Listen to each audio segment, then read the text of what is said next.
সূরা কাউসার 11 বার পরে পানিতে ফু দিয়ে ঘরে ছিটিয়ে দিলে কি হয়?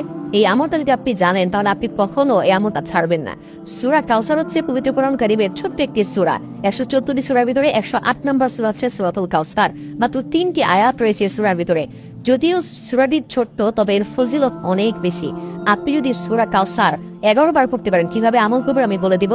তবে কি কি উপকার পাবেন সেটা আমি বলে দিচ্ছি। নাম্বার 1, এক নাম্বার হচ্ছে এই আমলটা করার মাধ্যমে আল্লাহ তাআলা আপনার ঘরের সকল অভাব দূর করে দিবেন। দ্বিতীয় নাম্বার হচ্ছে আল্লাহ পাক রব্বুল আলামিন আপনার ঘরের ভিতরে বরকত দান করবেন।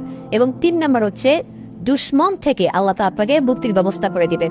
এবং 4 নাম্বার হচ্ছে আপনার জানমাল নিরাপত্তার ব্যবস্থা করবেন আল্লাহ তাআলা। এবং 5 নাম্বার হচ্ছে হাউজে কাউসারের পানি আল্লাহ তাআলা আপনাকে দান করবেন।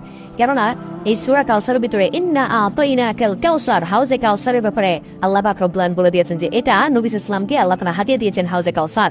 একমাত্র আমাদের নবী সাল্লাল্লাহু আলাইহি ওয়াসাল্লাম তার উম্মতদেরকে হাউজে কাউসারের পানি পান করাবেন, যা সাদা হচ্ছে দুধের থেকেও বেশি সাদা এবং হলুদ থেকেও বেশি মিষ্টি।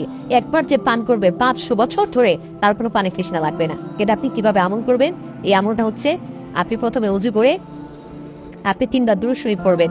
এরপরে হচ্ছে আপনি সূরা কাউসার 11 বার পড়বেন। শেষে আবার 3 বার দুরূদ শরীফ পড়বেন, পরে আপনি পানিতে ফু দিয়ে ওই পানিটা খাবেন। দেখবেন আল্লাহ পাক রব্বুল আলামিন আপনাকে সুস্থ করবেন এবং ঘরের চারকোনা ছিটিয়ে দিবেন।